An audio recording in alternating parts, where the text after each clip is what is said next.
اللہ العظیم و صدق رسولہ النبی الکریم الامین۔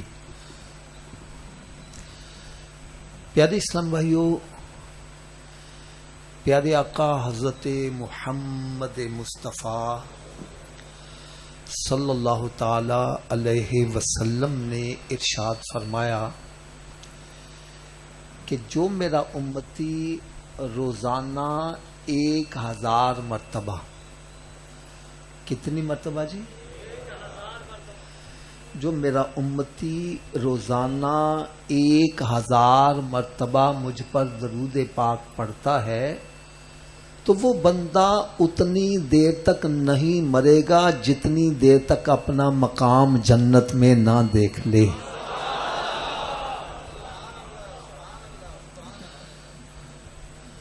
ممکن ہے یہ حدیث مبارکہ سن کر کسی کے ذہن میں پریشانی آ گئی ہو۔ پریشانی کون سی؟ کہ حافظ صاحب ہم مصروف آدمی ہیں، ہمارے پاس اتنا وقت نہیں ہوتا کہ ہم روزانہ 1000 مرتبہ درود پاک پڑھ سکے۔ تو پیارے اسلام بھائیو، آؤ آپ کو آج میں ایک نسخہ ایسا بتلا جاؤں، آپ کا وقت بھی نہ لگے، درود پاک بھی پڑھا جائے۔ کیا خیال ہے، کر لیں گے عمل اس پر؟ نسخہ کیا ہے؟ آپ اپنے گھر سے اپنی ڈیوٹی پہ جاتے ہو،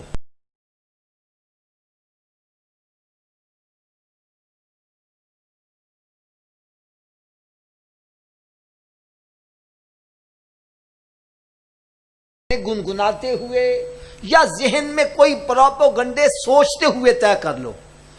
اگر آپ اپنے گھر سے نکلو، سب کام چھوڑو، میرے آقا پر درود و سلام ہی پڑھتے جاؤ، واپس آؤ درود و سلام ہی پڑھتے آؤ، سودا لینے جاؤ درود و سلام ہی پڑھتے جاؤ، واپس آؤ درود و سلام ہی پڑھتے آؤ۔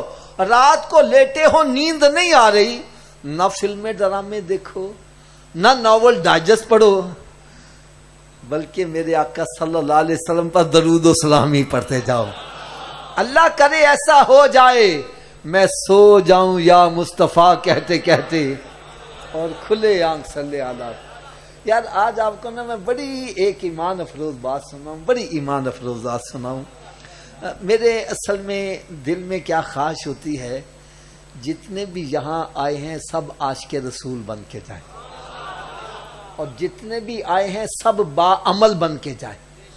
میرے دل میں ایک خواہش ہے، اس کے لیے میں کوشش کرتا ہوں، اور جتنے بھی علماء کرام میرے سروں کے تاج ہیں، موجود ہیں، میں یوں سمجھے ان کو سبق سنانے کے لیے آیا ہوں۔ یہ انشاءاللہ تعالی میری اصلاح فرمائیں گے، اور میں ابتدا میں آپ کو ایک بات بتلا دوں، میری بات آپ کو غلط لگے آپ نے لحاظ نہیں کرنا، بھرے مجمع میں کھڑے ہو کے کہنا حافظ صاحب آپ غلط کہہ رہے ہیں، میں برا نہیں مناؤں گا، اپنی اصلاح کروں گا، لیکن اگر میری بات سچی ہو پھر عمل کرنا چاہیے کہ نہیں کرنا؟ کیا خیال ہے، سبھی عمل کریں گے؟ تھوڑا سا اور اونچی آواز سے بولے۔ تو میں آپ کو ایک بڑی ایمان افروز بات سنانے لگا ہوں۔ ایک جگہ میں بیان کرنے کے لیے گیا، ایک نوجوان لڑکا یار مجھے ملا، اس کی مجھے بات بڑی پیاری لگی۔ کہنے لگا حافظ صاحب میں نے آپ کے نسخے پر عمل شروع کر دیا، گھر سے نکلتا ڈیوٹی پر آنے تک راستے میں درود و سلام ہی پڑھتا آتا۔ پھر کہنے لگا میں کارپینٹر ہوں، ترخان، ہاتھ سے کام کرتا رہتا، زبان سے درود پاک ہی پڑھتا رہتا۔ کہنے لگا مجھے درود پاک پڑھنے میں اتنا لطف آیا، اتنا مزہ آیا کہ میں نے دوست احباب سے مذاق مسخری فضول گوئی چھوڑ دی، وہ وقت بھی میں نے درود پاک کو دے دیا۔ پھر کہنے لگا مجھے مزید مزہ آیا تو میں نے تاش، شطرنج، اڈی کھڈا، 12 ٹینی، لڈو گیم میں کھیلنا چھوڑ دی، وہ وقت بھی درود پاک کو دے دیا۔ پھر کہنے لگا مجھے مزید مزہ آیا تو میں نے فلمیں ڈرامے چھوڑ دی، وہ وقت بھی درود پاک کو دے دیا۔ کہنے لگا حافظ صاحب ابھی چند دن گزرے مجھے سونے آقا کا دیدار بھی نصیب ہو گیا۔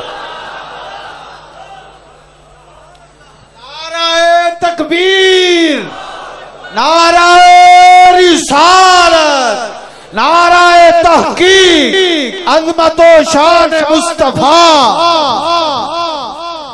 ایک حدیث پاک اور سناؤں گا، پھر اپنے موضوع کی طرف ہم چلیں گے۔ پیارے اسلام بھائیوں، آپ کے اس علاقے میں جو افراد رہ رہے ہیں، اگر ان میں سے کسی کے پاس دولت زیادہ آ جائے یا عہدہ بڑا مل جائے، پریزیڈنٹ آف پاکستان ہی بن جائے، پھر وہ اس علاقے میں رہنا پسند کسی بڑی سوسائٹی میں چلا جائے گا۔ پھر ایک وقت آئے گا وہ غریب آدمی سے ملاقات کرنا بھی پسند۔ اب کوئی اس کے قریب ہونا چاہے، وہ کہتا ہے میرے لیول کے بنو پھر میرے پاس آؤ۔ ہر بندہ اس کے قریب، اونچی بولو ذرا، لیکن کروڑوں درود کروڑوں سلام اس پیارے آقا صلی اللہ علیہ وسلم پر، جن کو رب تعالیٰ نے عہدہ دیا تو اتنا بڑا کہ رب تعالیٰ کے بعد اگر کوئی بزرگ ہستی ہے تو میرے آقا کی ذات اقدس ہے، اور دولت دی تو اتنی کہ خزانوں کی کنجیاں ہی عطا فرما دی، لیکن یہ شرط نہیں لگائی کہ جنت میں میرا پڑوسی بننے کے لیے نبوت کا تاج ہونا چاہیے یا بہت بڑا جاگیردار سرمایہ دار ہوگا پھر وہ میرے قریب ہوگا۔ نہیں، شرط لگائی تو کیا لگائی، سنو ذرا۔ فرمایا تم غریب ہو یا امیر ہو، بادشاہ ہو یا فقیر ہو، تخت و تاج کے مالک ہو یا فٹ پاتھ پر رہنے والے ہو، اگر جنت میں میرا قرب چاہتے ہو تو غور سے سنو، دنیا کے اندر میرا امتی جتنا زیادہ مجھ پر درود پڑے گا، جنت میں اتنا ہی میرے قریب ہوتا چلا جائے گا۔ تو اللہ تعالیٰ سے میں دعا کرتا ہوں، اللہ تعالیٰ ہم سب کو بھی کثرت کے ساتھ درود و سلام پڑھنے کی توفیق عطا فرمائے۔ صلو علی الحبیب۔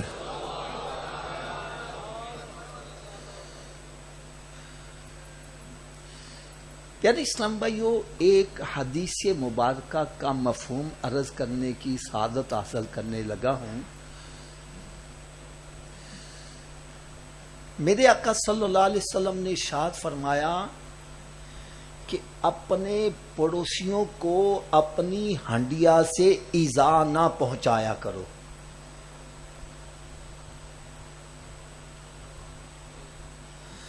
اپنی ہنڈیا سے اپنے پڑوسیوں کو تکلیف نہ پہنچایا کرو۔ اس کا کیا مطلب ہے؟ میرے پاس چند پیسے ہیں، میں اپنے گھر میں پلاؤ، زردہ، مرغ متنجن پکا رہا ہوں، اس کی خوشبو میرے پڑوسیوں کے گھر جائے گی، وہ غریب ہیں، ان کے دل پر کیا بیتے گی۔ فرمایا اپنی ہنڈیا سے پڑوسیوں کو تکلیف نہ پہنچایا کرو۔ ارے ہنڈیا کے اندر پانی تھوڑا سا اور ڈال لو اور کچھ پانی پیالہ بھر کے سالن کا اپنے پڑوسیوں کے گھر بھی بھیجا کرو۔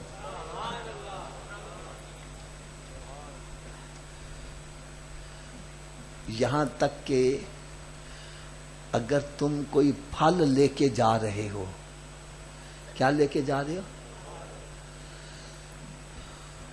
تو پھل بھی اپنے پڑوسیوں کے گھر بھیجا کرو۔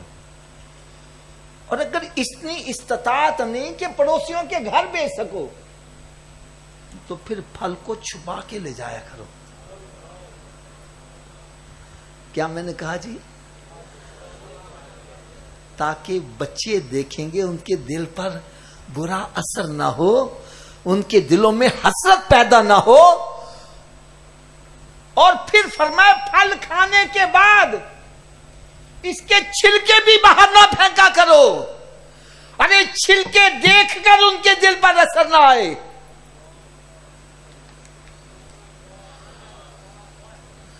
اب میں ہاتھ باندھ کر ایک بات کہنے لگا ہوں، اللہ کرے میری بات یہ دلوں پر چوٹ کر جائے۔ یار پھل پڑوسیوں کے پاس سے لے کر گزرو گے، ان کے دل پر کیا بیتے گی؟ اور جب تو پھل لے کر باپ کے آگے سے گزر کے جاتا ہے، باپ کے دل پر کیا بیت رہی ہوتی؟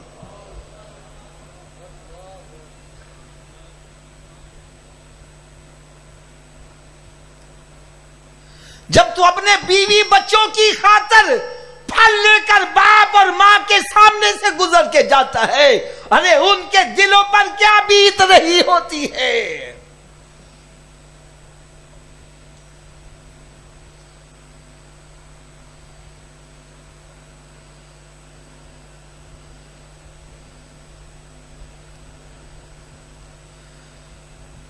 میرے آقا صلی اللہ علیہ وسلم نے ارشاد فرمایا، تمہارے ماں باپ تمہارے لیے جنت ہیں اور تمہارے ماں باپ ہی تمہارے لیے جہنم ہیں۔ فرمایا یہ راضی تو رب راضی، رب راضی تو جنت ہے، اور یہ ناراض ہو گئے تو رب ناراض، رب ناراض تو جہنم ہے۔ اچھا، سب ایک ہوتی ہے بوندا باندی اور ایک ہوتی ہے موسلا دھار بارش، دونوں میں فرق ہوتا ہے کہ نہیں ہوتا؟ بوندا باندی جب ہوتی ہے، یہ گلی تر ہو گئی، یہ سامنے والی خشک رہ گئی، یہ تر ہو گئی، وہ خشک رہ گئی،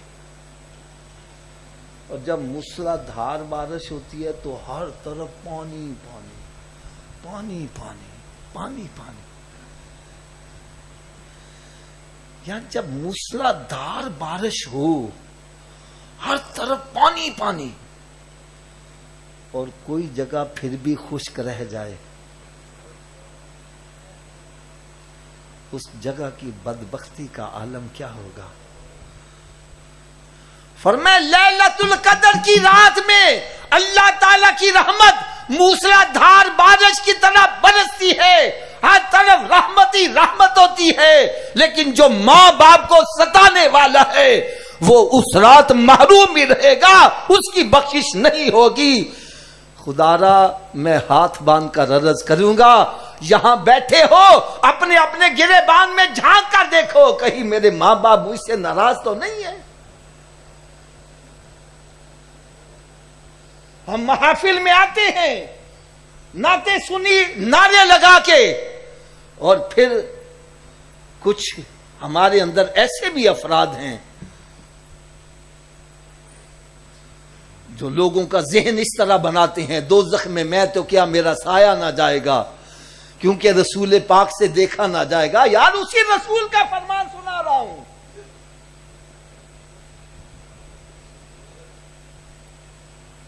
ماں باپ کو ستانے والا جنت میں نہیں جائے گا، قطع رحمی کرنے والا جنت میں نہیں جائے گا۔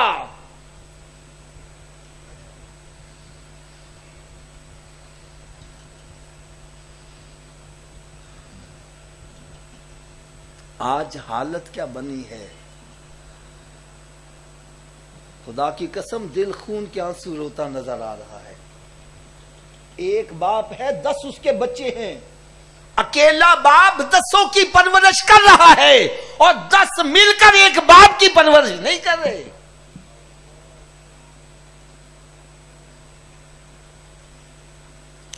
اگر باپ نے کسی کے گھر ڈیرا لگا لیا ہے تو شور مچ گیا ہے، جدوں دا ابا آیا وے میرے خرچے بڑے ہو رہے نے، میں بچیاں نو پالا کہ پیو نو پالا؟ اور کسی نے کہہ دیا یار ابا تیرے کول ہوندا ذرا کپڑے تے چنگے پوا دیا کر، کہندا پھر تو لے جا۔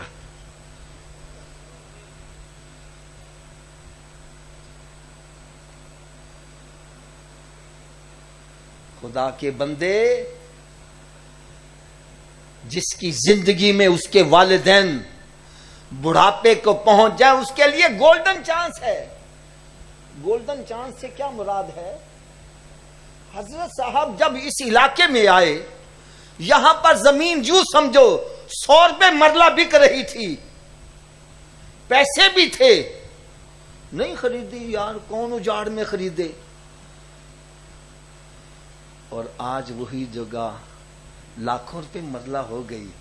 اب یہ پچھتا رہے ہیں، اوئے میرے ہاتھ ایک گولڈن چانس آیا، اور پیسے بھی تھے، حافظ صاحب پیسے بھی تھے، خرید بھی، اور میرے لوگ منتا کر رہے تھے، نہیں خریدی، میں نے گولڈن چانس ضائع کر دیا، آج اگر خریدی ہوتی تو میں کروڑوں کا مالک ہوتا۔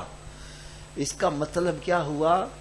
گولڈن چانس بندے کے ہاتھ روز روز، اونچی بولو یار، تھوڑی سی اونچی آواز سے بولو، گولڈن چانس بندے کے ہاتھ روز روز۔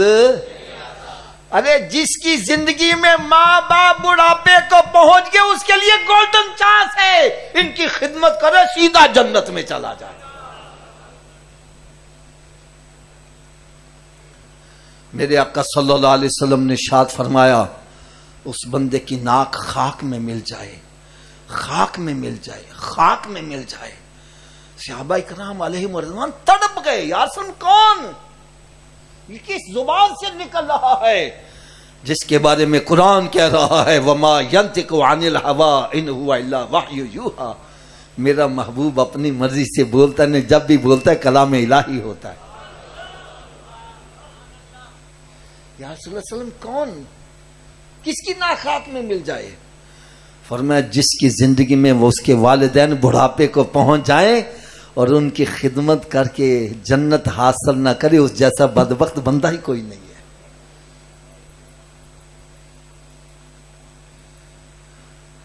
ارے ماں باپ کی خدمت سے انسان کو کیا مقام ملتا ہے، یہ پوچھنا ہے تو حضرت موسیٰ علیہ السلام سے پوچھ کے دیکھو۔ عرض کرتے ہیں اے مالک مولا، میں تیرا نبی بھی ہوں، رسول بھی ہوں اور کلیم اللہ بھی ہوں، مجھے یہ تو بتلا جنت میں میرا پڑوسی کون ہوگا؟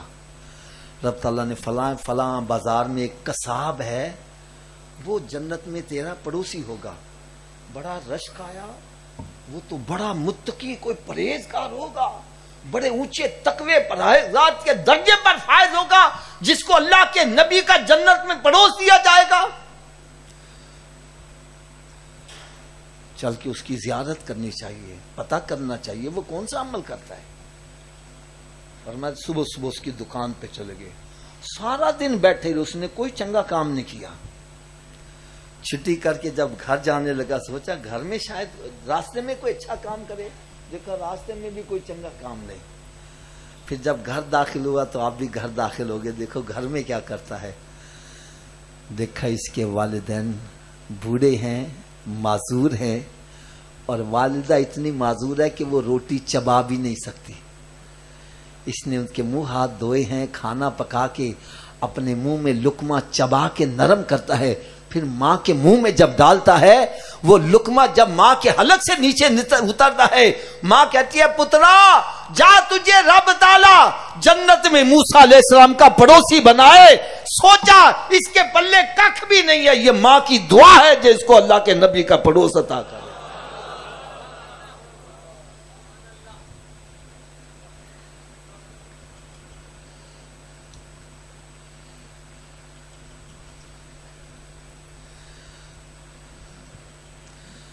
اگر اجازت دیں تو ایک کڑوی سی بات کہہ دوں، ناراض تو نہیں ہوں گے؟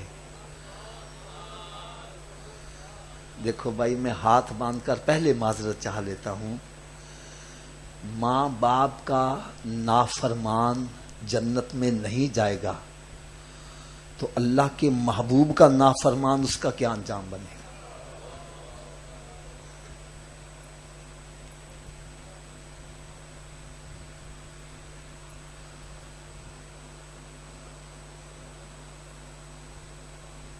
ہم نعت خوانی بڑی شوق سے سنتے ہیں، بڑے جھوم جھوم کے سنتے ہیں، اور پھر کرتے کیا ہیں؟ نعت خوانی سنی، نعرے لگائے، لنگر کھایا، جیسے آئے ویسے اٹھ کے چلے گئے۔ بھائی نعت خوانی کا ایک مقصد ہے، وہ مقصد کیا ہے؟ آپ کی مسجد کے باہر سڑک ہے، اس سڑک پر ایک پولیس کا افسر سادہ کپڑوں میں کھڑا ہو جائے، کسی گاڑی والے سے کہو اے گڈی پاسے کر لے، کر لو گے؟ مجھے بولو یار۔ اور وہی وردی پہن کے آ جائے، پھر کہتا نہیں، خالی اشارہ کرتا کہنا شاہ جی انہیں ایک پاسے کر لینا، ایسا ہی ہے نا. میرا ایک سوال ہے یار, بندہ تو وہی ہے, پہلے کہے پر اثر نہیں ہو رہا تھا اور اب اشارے سے ہی کام ہو رہا ہے, وجہ کیا ہے؟ تو آپ یہی کہو گے حافظ صاحب جب وہ سادہ کپڑوں میں آیا ہم نے سمجھ لیا یہ ہمارے جیسا ہی ہے, اس کا کہا ماننا مشکل ہو گیا, اور جب وہ وردی پہن کے آیا ہم سمجھ گئے یہ ہمارے جیسا نہیں ہے, یہ حکومت کا بندہ ہے, اس کا عہدہ پیش نظر ہوا, اس کے اختیارات پیش نظر ہوئے, اس کے تعلقات, اس کا مقام, اس کا منصب جب سامنے آیا کہا ماننا آسان ہو گیا. ارے میرے آقا کی نعت پڑھنے کا مقصد یہ ہے یہ بتلایا جائے ہمارا نبی ہمارے جیسا نہیں ہے, وہ تو اتنی شان والا ہے, اشارہ کر دے ڈوبا سورج واپس آ رہا ہے. وہ اشارہ کر دیں تو چاند دو ٹکڑے ہو رہا ہے, وہ اشارہ کر دے درخت بھی بھاگے آ رہے ہیں, وہ اشارہ کر دے تو پتھر بھی کلمہ پڑھتے نظر آ رہے ہیں. میں صحیح کہہ رہا ہوں غلط کہہ رہا ہوں؟ اونچی بولو یاد ذرا, میں آپ کی زبان سے سننا چاہتا ہوں, صحیح کہہ رہا ہوں غلط کہہ رہا ہوں؟ تو پھر تھوڑا سا میرا ساتھ دینا کہ میرے آقا صلی اللہ علیہ وسلم اتنی شان والے ہیں کہ ان کا کہا سورج بھی مانتا ہے, ان کا کہا سورج بھی, ان کا کہا چاند بھی, تھوڑا سا اونچی آواز سے بولا, ان کا کہا درخت بھی, ان کا کہا حیوان بھی, ان کا کہا پتھر بھی. تو کیا ہم اس نبی کا کہا مانتے ہیں؟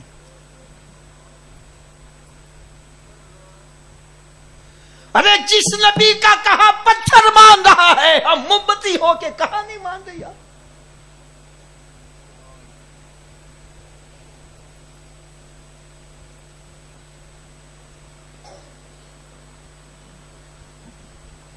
میرے آقا صلی اللہ علیہ وسلم فرمائے فجر کی نماز پڑھا کرو تیری روزی میں برکت ہوگی. میں غلط تو نہیں کہہ رہا؟ فجر کی نماز پڑھا کرو تیری روزی میں, اونچی بولو. کہنا جی آنکھی نہیں کھل دی, ڈاکٹر کہنا سویرے اٹھ کے ایکسرسائز کریا کر, وہ جنا گارڈن پہنچا ہوا ہے.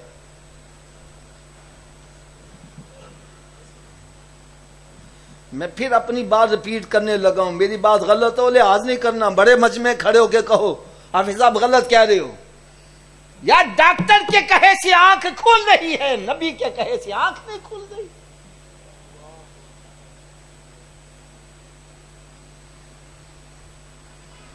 آج مسجد میں جا کے دیکھو, فجر میں مسجدیں ویران ہیں اور پارکیں بھری ہوئی ہیں, عورتیں مرد کوئی ادھر جا رہا ہے, کوئی ادھر جا رہا ہے, کوئی الٹا ہو رہا ہے, کوئی سیدھا ہو رہا ہے. ایک کو میں نے پکڑا, میں کہا صوفی صاحب تسی تے چنگے بھلے ہو, تسی کیوں الٹے ہو رہے ہو؟ مجھے کہنے لگے حافظ صاحب ڈاکٹر نے کہا ہے. کس نے کہا ہے؟ اونچی بولو. میں ڈاکٹر پاس چلا گیا, میں نے کہا ڈاکٹر صاحب تسی چنگے بھلے بندے الٹا کیوں کر دیجئے؟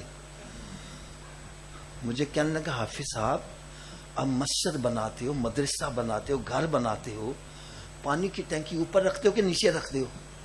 میں نے کہا جی اوپر رکھتے ہیں. کہنے لگا کیوں؟ میں نے کہا جی پانی اوپر سے نیچے لانا آسان ہے, نیچے سے اوپر لے جانا مشکل ہے. کہنے لگا بس پھر سمجھ لو یہ دل جو ہے نا, دل خون کی ٹینکی ہے. کون سی ٹینکی ہے؟ اس کے لیے خون نیچے پہنچانا آسان ہے, اوپر دماغ تک پہنچانا مشکل ہے. جب ہم بندے کو الٹا کرتے ہیں دماغ نیچے ہو جاتا ہے, دل اوپر ہوتا ہے, بلڈ سرکولیشن دماغ کو ہوتی ہے, بندہ فریش ہو جاتا ہے, اس لیے الٹا کرتے ہیں. میں نے کہا اچھا اس لیے الٹا کرتے ہو؟ کہنے لگا ہاں. پھر کہنے لگا حافظ جی کہ سچی گل بھی دس دیں. میں نے کہا کیا؟ کہنے لگا دماغ کو جتنی بلڈ سرکولیشن سجدے کی حالت میں صحیح ہوتی ہے, الٹا لٹکنے سے بھی صحیح نہیں ہوتی.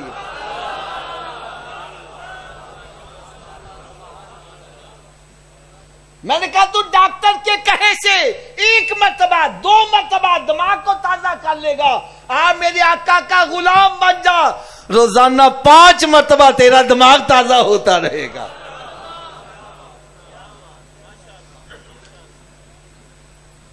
ایک سجدہ جسے تو گرا سمجھتا ہے، 1000 سجدوں سے دیتا ہے آدمی کو نجات۔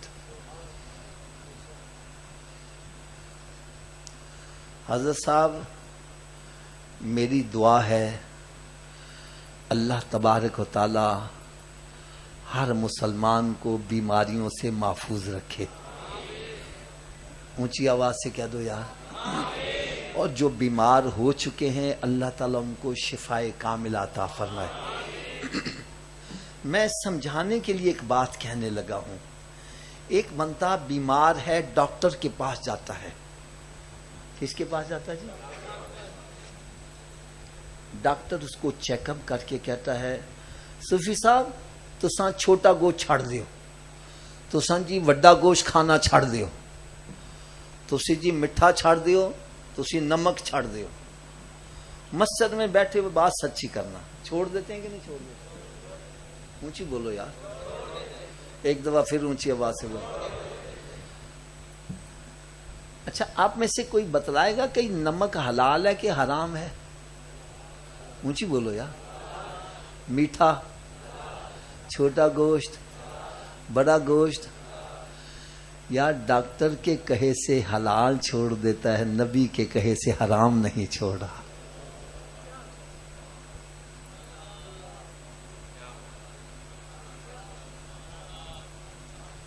ڈاکٹر کے کہے سے اپنی من پسند چیز مٹھائی چھوڑ رہا ہے، ارے نبی کے کہے سے شراب نہیں چھوڑا، زنا نہیں چھوڑا، سود کھانا نہیں چھوڑا، حرام کھانا نہیں چھوڑا، بہنوں کا حق کھانا نہیں چھوڑا، یتیموں کا حق کھانا نہیں چھوڑا۔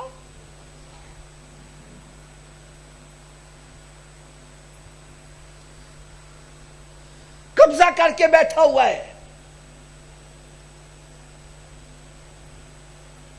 ابا جی فوت ہو جاندے، رشتے دار کٹھے ہو جاندے نے تے بھرا بھیناں نوں پتہ کی کہندا ہے؟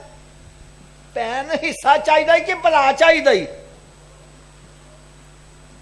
میں صحیح کہہ رہا ہوں غلط کہہ رہا ہوں؟ جے بھین نے کہہ دیتا جی حصہ تے رشتے داری ختم، حضرت یہ تہاڈی بھین نہیں لگدی؟ او چھڈو حافظ، یہ بھین کا دی جن نے حصہ لے لیا۔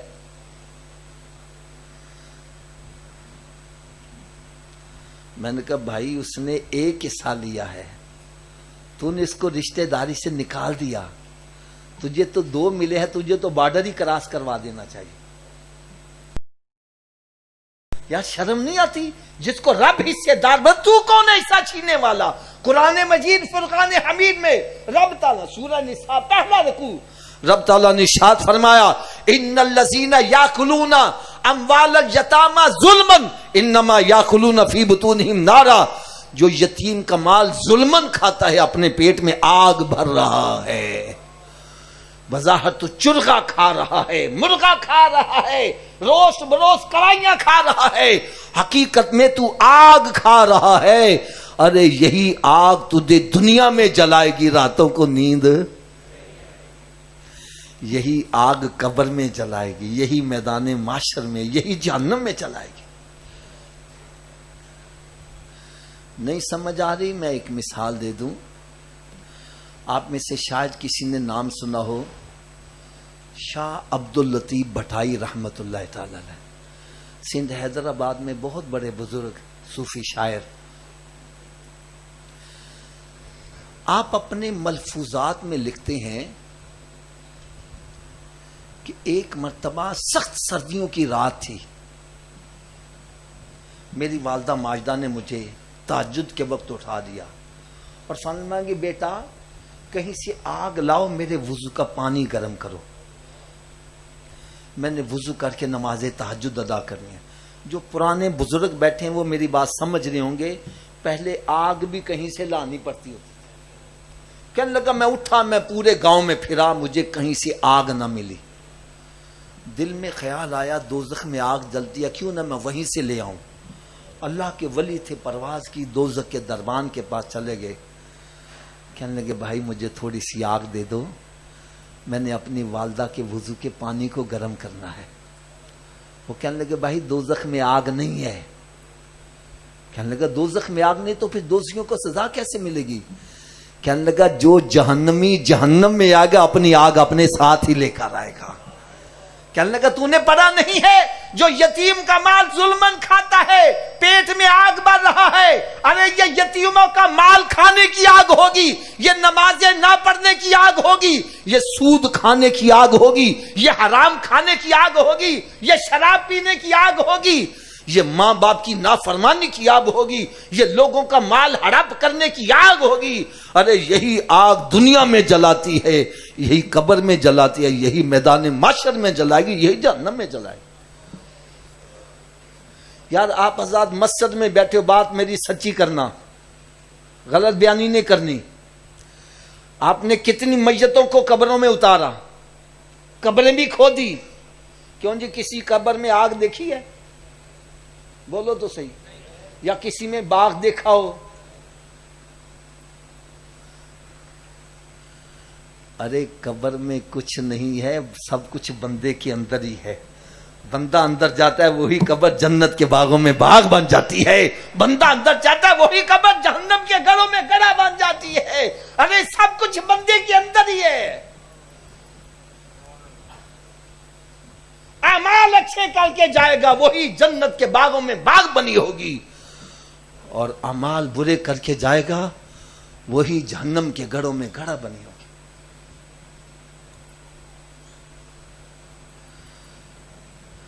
ہمارے خرم بھائی کے والد کے اصحال ثواب کی محفل میں آنے والوں، خدا را اس محفل کو یہ نہ سمجھا کرو آئے دو چار نعتیں سنی، جھوم جھوم کے نعرے لگائے اور لنگر کھایا تے گلاں کر دی او گئے۔ کوئی کہندا ہے نمک صحیح نہیں، کوئی کہتا ہے مرچ صحیح نہیں، کوئی کہندا ہے یار ایدی ابا جی نے کہنا روز روز میں روٹی تے چنگی کھوا دیندا۔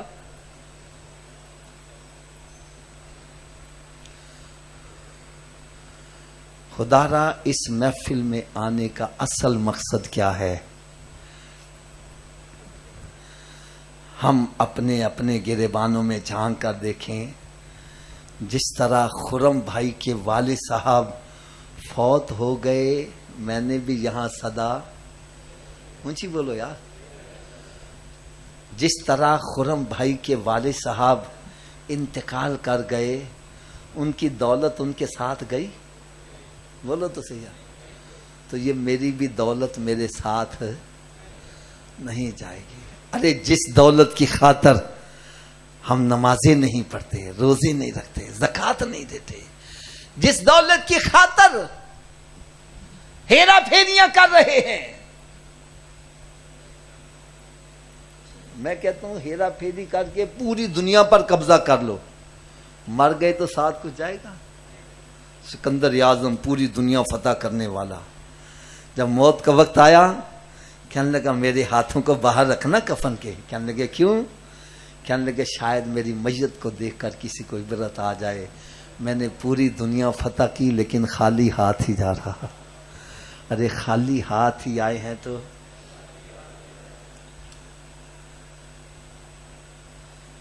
جس طرح خرم بھائی کے والد صاحب انتقال کر گئے، دولت ساتھ نہیں گئی، ارے ہمارے ساتھ بھی ہماری دولت نہیں جائے گی۔ جس طرح خرم بھائی کے والد صاحب انتقال کر گئے، کوئی اولاد میں، رشتہ داروں میں، لنگوٹیے یاروں میں کوئی ان کے ساتھ، اونچی بولو ذرا۔ لہذا جن دوستوں کو راضی کرنے کے لیے ہم رب کو ناراض کرتے ہیں، آئے تو تاش کھیڑے میرے نال، آ میرے ساتھ بیٹھ کے شراب پی، او مت گھبراسی تیرے نال مریں گے۔ کیوں جی جب مر جاتے ہیں تو پھر کوئی جاتا ہے ساتھ؟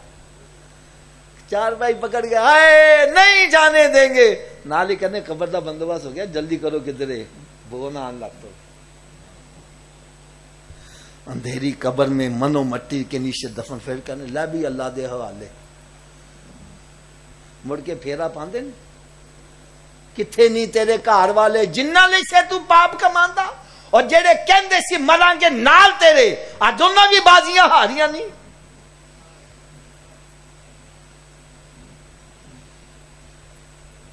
اب توڑ کا ساتھی کیا ہے؟ وہ ہے بندے کے اعمال. کیا ہے؟ مجھے بولو. اب قرآن کی میں آیا مبارکہ سنانے لگا ہوں. آیت غلط ہو، ترجمہ غلط ہو، آپ میری اصلاح کیجئے گا، میں برا نہیں مناؤں گا. اللہ رب العزت نے ارشاد فرمایا فَأَمَّا مَنْ ثَقُلَتْ مَوَازِينُهُ فَهُوَ فِي عِيشَةٍ رَاضِيَةٍ وَأَمَّا مَنْ خَفَّتْ مَوَازِينُهُ فَأُمُّهُ هَاوِيَةٌ وَمَا أَدْرَاكَ مَا هِيَ نَارٌ حَامِيَةٌ. رب تعالیٰ نے ارشاد فرمایا جس کی نیکیاں زیادہ ہوں گی وہ جنتی ہوگا، اور جس کے نیکیاں کم ہو گئی، گناہ بڑھ گئے، اس کا ٹھکانہ حاویہ ہے. اور تو کیا سمجھتا ہے حاویہ کیا ہے؟ ارے وہ دہکتی ہوئی آگ ہے. میرے پیارے اسلامی بھائیوں، ایک سگریٹ کی آگ ہمارے پاؤں کے نیچے آ جائے ایک دم اچھل پڑتے ہیں. ارے سگریٹ کی آگ برداشت نہیں کر سکتا، دوزخ کی آگ کیسے برداشت کرے؟ یار قرآن بھی آیت ہے، آیت غلط ہو میں حوالہ دے رہا ہوں، میری اصلاح کرو. اللہ رب العزت نے ارشاد فرمایا یا ایھا الذین آمنوا قوا انفسکم واہلیکم نارا. اے ایمان والو، اپنے آپ کو اپنے گھر والوں کو دوزخ کی آگ سے بچاؤ. یہ کافروں کو نہیں خطاب ہو رہا، مسلمانوں کو ہو رہا ہے. آج ہم یہ سمجھ بیٹھے ہیں میں مسلمان کے گھر میں پیدا ہوا، مولوی صاحب نے میرے کان میں اذان پڑھ دی، میں تے چھالا ماردا جنت جاواں گا، دوزخ سے تو مجھے سروکاری کوئی نہیں ہے.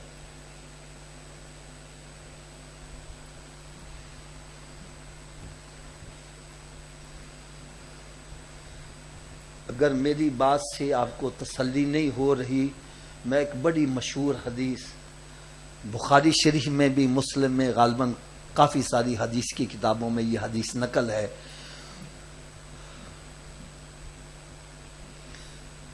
میرے آقا صلی اللہ علیہ وسلم سواری پر سوار ہیں، صحابہ کرام علیہم رضوان ہمراہ ہے. سرکار کی سواری قبرستان کے قریب سے گزرتی ہے اور سواری اچھلنا شروع کر دیتی ہے. میرے آقا صلی اللہ علیہ وسلم سواری سے نیچے اترتے ہیں اور قبرستان میں داخل ہوتے ہیں. دو قبروں کے درمیان جا کر جلوہ فروز ہوتے ہیں. پھر ارشاد فرمایا ایک سبز شاخ لاؤ. لائی گئی، سرکار نے اس کو درمیان میں چیرا، ایک عیسائی قبر پر ایک عیسائی قبر پر رکھا. صحابہ اکرام دیکھ رہے ہیں، عرض کرتے ہیں یا رسول اللہ صلی اللہ علیہ وسلم یہاں رکنے میں کیا حکمت ہے؟ فرمایا ان دو قبر والوں پر عذاب ہو رہا تھا. کیوں حضرت صاحب یہی حدیث ہے نا؟ میں غلط تو نہیں کہہ رہا؟ اب میں آپ سے ایک سوال کرنے لگا ہوں، علماء کرام میں ہاتھ باندھ کر عرض کروں گا، میں غلط ہوں، خدا کی قسم میں آج کل اس مسئلے میں بڑا پھنسا ہوا ہوں، بہت پریشان ہوں کہ ہم اپنی عوام کو کس طرف لے کے جا رہے ہیں. کوئی زانی ہے، کوئی شرابی ہے، کوئی بے نمازی ہے، کوئی ماں باپ کا نافرمان ہے، کوئی جوا کھیل رہا ہے، محفل میں آتا ہے، ہم اس کو کہتے ہیں جناب جس نے یہ کیا وہ سیدھا جنت میں جائے گا. وہ کہنا منفی کی لوڑ جوا چھڈن دی، من کی لوڑ نمازاں پڑھن دی. یار مجھے یہ بتلاؤ یہ قبریں مسلمانوں کی تھی یا کافروں کی تھی؟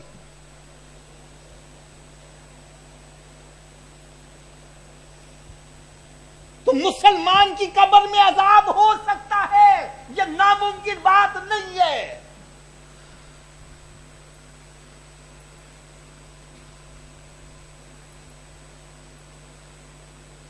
اور صحابہ کرام پھر عرض کرتے ہیں یا رسول اللہ صلی اللہ علیہ وسلم ان پر عذاب کس وجہ سے ہو رہا ہے؟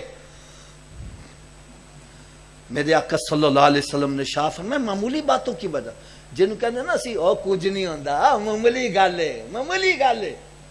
آج ان کے لیے عذاب کا باعث بنا ہوا ہے. فرمایا ان میں ایک بندہ چغلی سے باز نہیں آتا تھا، زبان کی حفاظت نہیں کرتا تھا، اور دوسرا بندہ پیشاب کے چھینٹوں سے نہیں بچا کرتا تھا. آج کیا دونوں باتیں ہمارے میں نہیں پائی جا رہی؟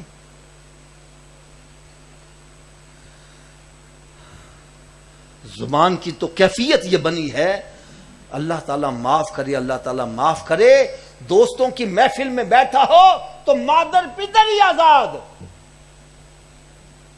صرف دوستوں کو ہنسانے کے لیے کفریہ کلمات بھی بکنا پڑتے ہیں، بک جاتا ہے۔ کوئی نماز کا مذاق اڑا رہا ہے، کوئی روزے کا مذاق اڑا رہا ہے، اور سارے کھل کھلا کے ہل رہے ہیں۔ یاد رکھو علماء کرام موجود ہیں، میں غلط ہوں میری اصلاح کرو۔ جو بندہ ارکان اسلام میں سے کسی کا مذاق اڑاتا ہے وہ کافر ہو جاتا ہے۔ ارے سرکار کی شفاعت کافر کے لیے نہیں ہے، مسلمان کے لیے ہے۔ جنت میں داخلے کے لیے ایمان کا ہونا ضروری ہے۔ یہ حدیثیں کون سنائے گا؟ الفرق بین الکفر والایمان یا صلاۃ، ایمان اور کفر میں فرق نماز کا ہے۔ یہ کون حدیث سنائے گا؟ قطع رحمی کرنے والا جنت میں نہیں جائے گا۔ میں کہتا ہوں آج جتنے بھی یہاں موجود ہو، میں اگر یہ کہوں بھائی وہ بندہ ہاتھ کھڑا کرے جس کے خاندان میں گروپ بازی نہیں بنی ہوئی، تو شاید کوئی بھی ہاتھ نہ کھڑا کر سکے۔ بھائی بھائی کو نہیں بلا رہا، بہن بھائی کو نہیں، باپ بیٹے کو نہیں بلا رہا، کئی سال گزر گئے،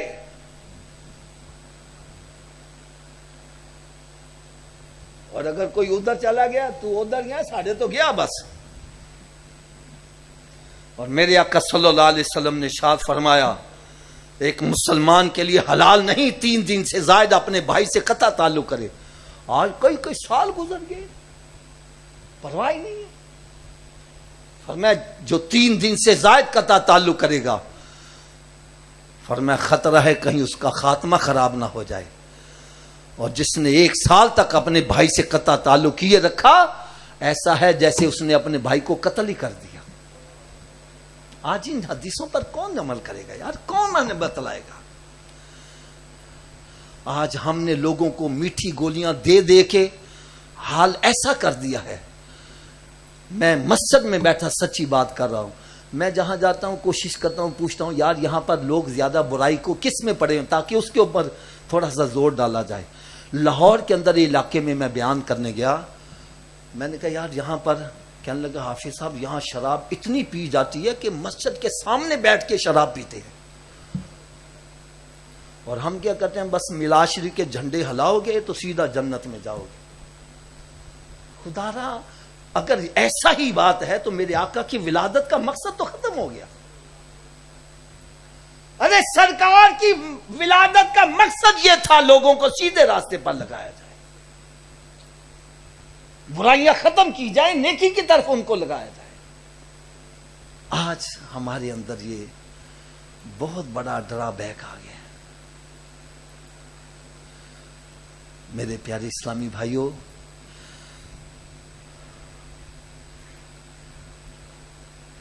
بزرگ فرماتے ہیں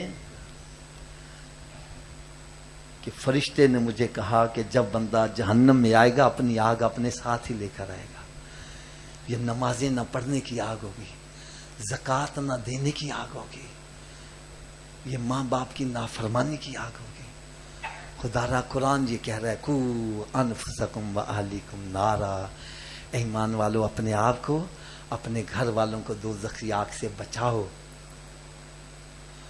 تو خدا را اگر میری باتیں صحیح ہیں تو یار اس پر پھر عمل کرو، اگر غلط ہیں تو میری اصلاح کریں، میں برا نہیں منانے والا۔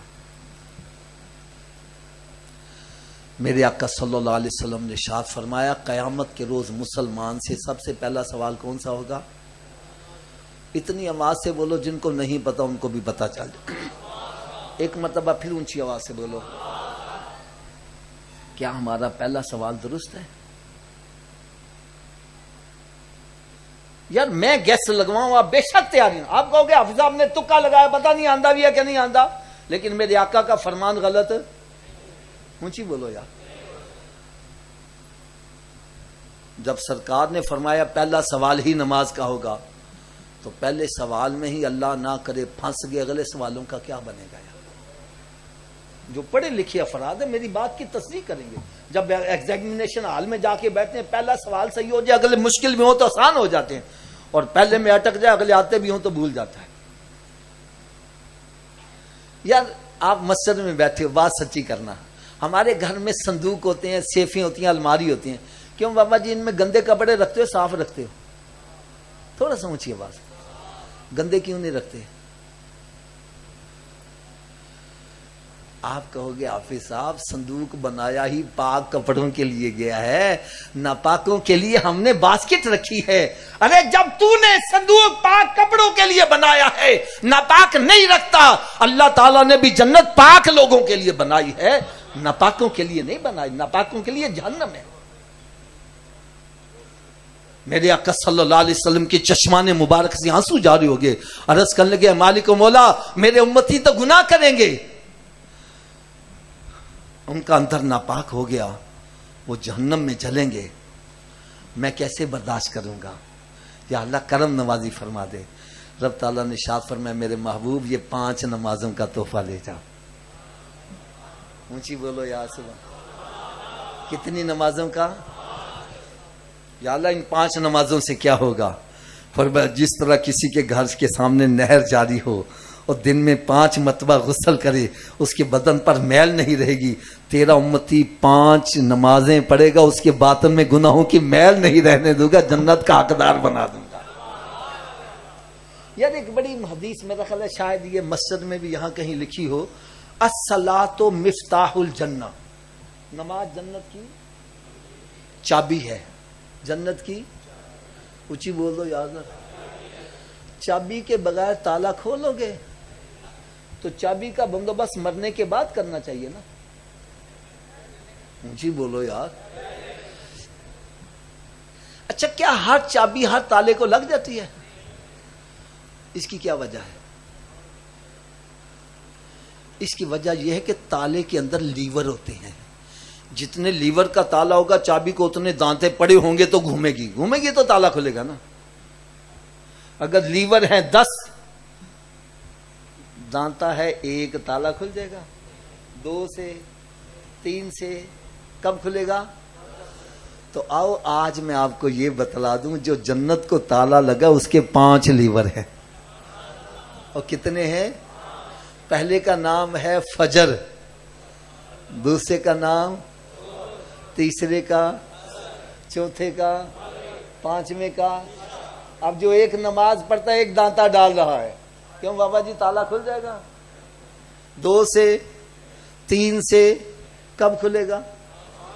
تو پھر آج کے بعد کتنے دانتے ڈالنے ہیں؟ سب کی آواز نہیں آ رہی. ایک مرتبہ پھر اونچی آواز سے بولو. اب آپ کہیں گے ہم 5 دانتے کیسے ڈالیں؟ تو آؤ میں نسخہ بھی بتلا دوں. میرے بتلائے ہوئے نسخے پر عمل کرو, سارے نمازی بن جاؤ گے. اور لوڑ ہے نسخے دی؟ سب کی نہیں آواز آ رہی.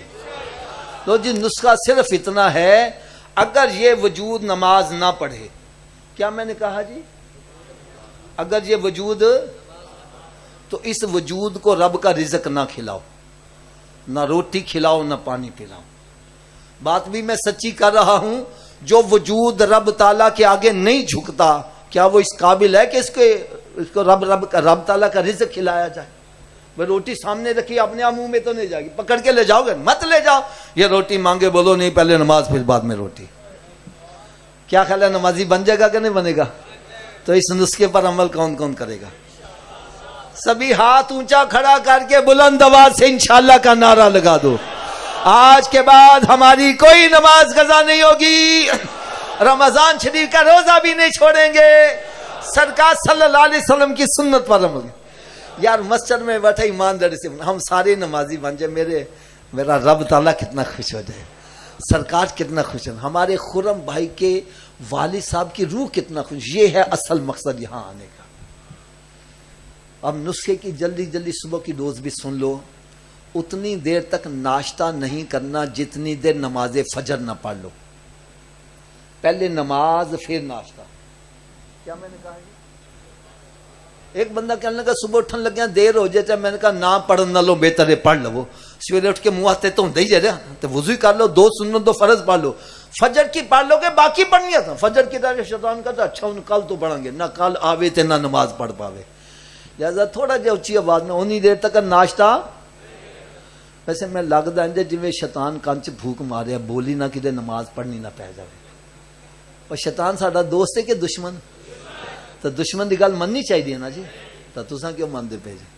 چلو جہاں شیطان نو دشمن سمجھ رہے ہو تو اچھی آواز نہ بولے. اونی دیر تک ناشتہ جنی دیر تک نماز فجر نہیں تے اونی دیر تک کوئی اخبار رسالہ نہیں پڑھنا جنی دیر قرآن پاک دی تلاوت نہیں کر لوں. یقین جانو یار بہت سارے نعت خواں حضرات اور بہت سارے نقیب محفل یہ اشعار بھی پڑھتے ہیں اور الفاظ میں بھی کہتے ہیں کہ امام حسین رضی اللہ تعالیٰ عنہ نے سجدے کی حالت میں سر کٹایا اور آپ کا جب سر کاٹ کے نیزے پہ بلند کیا گیا تو آپ کے ہونٹ ہل رہے تھے گویا آپ قرآن پڑھ رہے تھے. میں نے کہا یار امام حسین نے تو تپتی ہوئی ریت پر سجدہ کیا, تو ایسی کمرے میں آ کر نماز نہیں پڑھا, کیا منہ دکھائے گا امام حسین کو؟ ارے ان کا تو سر تن سے جدا ہے پھر بھی قرآن پڑھ رہے ہیں, اور تو گھر میں پنکھے کے نیچے بیٹھ کے قرآن نہیں پڑھا, کیا منہ دکھائے گا امام حسین کو؟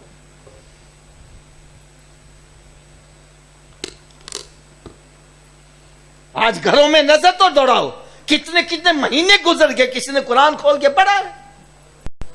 قرآن پاک پر گرد غبار پڑ رہی ہے, ٹی وی وی سی آر پر مکھی نہیں بہنے. کیسے تیرے گھر میں برکت ہو جائے؟ میرے آقا صلی اللہ علیہ وسلم نے ارشاد فرمایا اپنے گھروں کو قبرستان مت بناؤ, اپنے گھروں کو ویران مت کرو. ارے گھر بندوں سے آباد نہیں ہوتے, گھر تلاوت کلام پاک سے آباد ہوتے. ایک بندہ کہنا کہ میں تے قرآن ہی نہیں پڑھے آیا, میں نے کی کرنا چاہیے؟ میں کہتا سویرے اٹھ کے قرآن پاک دا دیدار ہی کریا کر, اور رات کی ڈوز یہ کہ اتنی دیر تک سونا نہیں جتنی دیر تک 5 نمازیں پوری نہ کر لو. ایک بندہ کہنے لگا اب جی میری تے قسمت ہی پھٹ گئی جی, قسمت ہی الٹ گئی ہے. میں نے کہا آپ کو کیسے پتا چلا؟ کہنے لگا جی میں جس کاروبار میں ہاتھ ڈالتا ہوں نقصان ہی ہوتا ہے, جدا بھلا کرنا برا ہی ہو جانا, جڑے اچھے کام چ ہاتھ بنا وہ بھی غلط ہی ہو جانا, میری تے قسمت ہی الٹ گئی ہے. میں نے کہا بھائی الٹی قسمت کو سیدھا کرنے کا بھی نسخہ بتلا دوں؟ لوڑ ہے کہ نہیں ہے؟ میں نے کہا بھائی ایک مہر ہوتی ہے سٹیمپ, دیکھیے کبھی اس مہر کو پکڑ کے اپنے سامنے کرو, اس مہر پہ الفاظ الٹے لکھے ہوتے ہیں, لیکن جب یہی مہر ایسے جھک جاتی ہے تو الٹے الفاظ.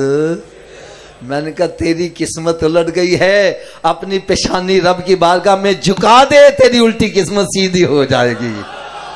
یہ ایک سجدہ جسے تو گراں سمجھتا ہے, 1000 سجدوں سے دیتا ہے آدمی کو نجات.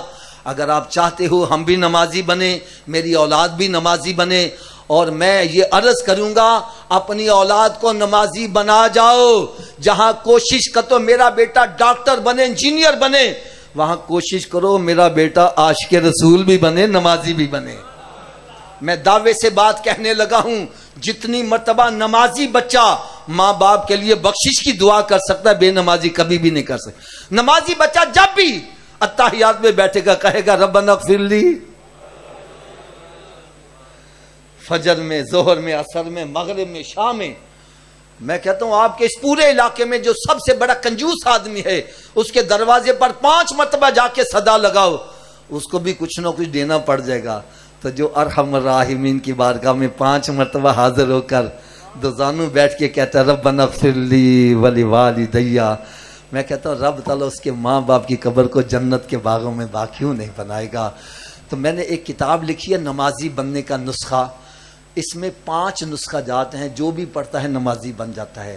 اس میں نماز پڑھنے کے فائدے, نماز نہ پڑھنے کی سزائیں, جماعت سے نماز پڑھنے کے فائدے, جماعت ترک کرنے کی وعیدیں, زندگی میں جو قضا نمازی ہوگی ان کو ادا کرنے کا بڑا آسان طریقہ. اور ایک بات مجھے کرتے شرم آتی ہے یار, میں نے دیکھا سفید داڑیاں ہیں, پوتے پڑ پوتے والے غسل کا طریقہ نہیں پتا. میری اسلامی بہنیں نیل پالش لگی ہوئی یا غسل ہو رہا ہے. میں نے پھر اس کتاب میں غسل کا طریقہ, وضو کا طریقہ, تیمم کا طریقہ, بلکہ میت کو کیسے غسل دیا جائے, اس کو کفن کیسے پہنایا جائے. اور ایک یہ کتاب ہر گھر کی ضرورت ہے, پیغام مصطفیٰ. آج بڑے بڑے عزت والے گھر, ان کی بچیاں بچے ساری رات موبائل فون پر لگے ہیں, نیٹ پر لگے ہیں, پھر گھروں سے فرار حاصل کرتے ہیں, لو میرج کرتے ہیں. اپنی اپنی خاندان کی عزت خاک میں ملاتے ہیں. میں نے اس کتاب میں بتلایا لو میرج کیا، اس کا انجام کیا نکلتا ہے، اور میرے آقا صلی اللہ علیہ وسلم نے پیغام کیا دیا ہے. ایسی کتاب ہے، کئی نوجوان لڑکیاں لڑکے پل کے راہ راست پر آ چکے ہیں. ایک کتاب ہے اصلاح معاشرہ، اس میں میاں بیوی کے حقوق اور والدین کے حقوق میں نے اس انداز میں لکھے جو ماں باپ کو گالیاں نکالتے تھے وہ بھی ہاتھ پاؤں چومنے والے بن گئے. ایک یہ کتاب ہے جنتی کون. یہ بس میں اتنا اشارہ کر دوں، میرے آقا صلی اللہ علیہ وسلم نے ارشاد فرمایا بنی اسرائیل میں 72 فرقے تھے، میری امت میں 73 ہوں گے، سارے جہنمی سوائے ایک کے. آج ہر کوئی کہتا ہے میں جنتی ہوں. میں نے کتاب بھی لکھ دی، میں نے کہا فیصلہ تسی کرو جنتی کیڑا جائے. ایک یہ کتاب میں نے حج اور عمرے پہ لکھی ہے، شاید آپ نے ایسی کتاب نہ پڑھی ہو. ایک یہ کتاب ہے آج کی محفل کے مناسبت سے، تحفہ دو محبت بڑھے گی. یہ میں نے اصحال ثواب کے اوپر کتاب لکھی ہے. آج ہم اصحال ثواب پر محفلوں پر لاکھوں روپیہ خرچ کرتے ہیں، اگر کوئی پوچھے کتنے لکھا ہے جواب نہیں دے پاتے. میں نے ایسے دلائل دیے کہ آپ پڑھیں گے طبیعت خوش ہو جائے گی. ایک یہ کتاب ہے ہم میلاد کیوں مناتے ہیں. میلاد شریف کا مہینہ آ رہا ہے، لاکھوں روپیہ خرچ کریں گے، اگر پوچھے کتنے لکھا ہے جی میلاد تو چپ کر جاتے ہیں. میں نے ایسے دلائل دیے جو میلاد شریف کے منکر تھے وہ بھی میلاد شریف منانے لگ پڑے. ایک یہ کتاب ہے شرک کیا ہے اور بدعت کی حقیقت. یہ تو ہر گھر کی ضرورت ہے. آج کوئی کہتا ہے یا رسول اللہ کہنا شرک ہے، کوئی کہتا ہے حاضر ناظر ماننا شرک ہے، کوئی کہتا ہے بندے نو داتا کہنا. میں نے ایسے جوابات دیے کہ کئی نجدی کلمہ پڑھ کے مسلمان ہو گیا. ایک یہ کتاب ہے خوشحال گھرانہ کیسے ہو. ہر بندہ چاہتا ہے میرا گھر خوشحال بنے. میں نے کہا جی شادی دی ابتدا ٹھولکی نال کرو گے ساری زندگی ٹھولکی بجے گی، تو جی ابتدا میرے آقا دے میلاد شریف نال کر لو گے تو پھر برکتیں ہو جان گیا. میں نے اس میں بتلایا کہ خوشحال گھرانہ چاہتے ہو، میاں کو کیسا ہونا چاہیے، بیوی کو کیسا، ساس سسر کو کیسا. ایسی کتاب ہے یار، کئی گھر جو اجڑنے کے قریب تھے وہ بھی آباد ہو گئے. یہ 10 کتابوں کا سیٹ ہے، اس کی قیمت تقریباً کوئی 1200-1300 بنتی ہے. آپ کو صرف 500 روپے میں چند ایک سیٹ ساتھ لے کر آئے تھے. جن حضرات کو چاہیے باہر سے لے لیجئے گا. اس کے علاوہ یہ سنت و بڑے اصلاحی بیانات کی کتابیں ہیں 2، اس میں تیار شدہ بیانات ہیں، یہ بھی آپ کو باہر سے مل جائیں گی. کوشش کریں یار، میرے دل میں خواہش ہے جو گھروں کے اندر ناول ڈائجسٹ اور غلط قسم کے لٹریچر ہیں وہ اگر یہ کتاب لے کر پڑھیں تو ہو سکتا ہے کہ ان کے بچے نیکی کے راستے پر آ جائیں. لہٰذا اگر کسی کو رب تعالیٰ توفیق دے اپنے ماں باپ کے اصحال ثواب کے لیے یہ کتابیں لے کے تقسیم کریں. انشاءاللہ تعالیٰ آپ کی دی ہوئی کتاب سے کوئی بندہ نمازی بن جائے، ہو سکتا ہے یہ ہم سب کے لیے جنت میں جانے کا سبب بن جائے. وما علیہ الا البلاغ.